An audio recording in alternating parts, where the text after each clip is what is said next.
ઉત્તર પ્રદેશ રાજ્યના ચિત્રકૂટ જિલ્લાના કરવી કોતવલી નગર પોલીસ સ્ટેશનના ગુનામાં વોન્ટેડ આરોપીને ઝડપી પાડતી સુરક્ષા crime branch police inspector Shri DCB police સ્ટેશનના રાબરી હેઠળ જનરલ સ્ક્વોડના પોલીસ સબ ઇન્સ્પેક્ટર શ્રી ટીમના માણસો સાથે વર્કઆઉટમાં હતા. દરમિયાન જનરલ સ્ક્વોડના પોલીસ માણસોને મળેલ હકીકત આધારે મામા ઇન્ડસ્ટ્રી બરફ ફેક્ટરી પાસે સચિન જેઆઈડીસી સુરત ખાતેથી આરોપી ગગનકુમાર રાધિકા પ્રસાદ તિવારી ઉંમર વર્ષ 29 ધંધો પેકિંગની મજૂરી રહેઠાણ મામા ઇન્ડસ્ટ્રી બરફ ફેક્ટરી પાસે સચિન જેઆઈડીસી સુરત શહેર મૂળ રહેઠાણ પુરાની બસ્તી તાલુકો જિલ્લો અનુપુર મધ્યપ્રદેશનાને પકડી પાડવામાં આવેલ છે. મજકૂર આરોપી ઉત્તર પ્રદેશ ચિત્રકૂટ કરવી કોતવલી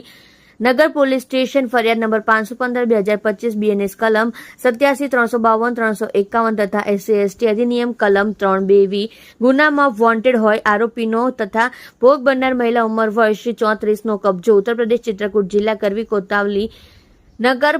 પોલીસ માણસોને સોંપવામાં તજવીજ કરેલ છે. ઉપરોક્ત ગુનાના કામે હકીકત એવી રીતની છે કે તારીખ 11/8/2025 રોજ આ કામનો આરોપી ગગનકુમાર રાધિકા પ્રસાદ તિવારી ભોગ બનનારને લગ્ન કરવાના ઈરાદે ફરિયાદીના